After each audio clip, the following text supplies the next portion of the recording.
Yung, what's up mga boss?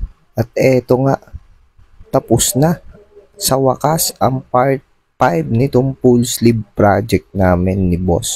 At yan nga mga boss, sinasabo na natin para maalis na yung mga excess ink sa ginawa natin sa project natin dito kay boss.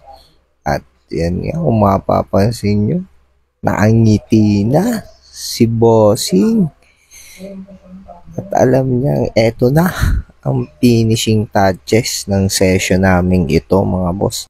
Kung mapapansin nyo dyan mga boss, yung unang tattoo ni bossing, yung nilagyan natin ng background, medyo gray-gray na.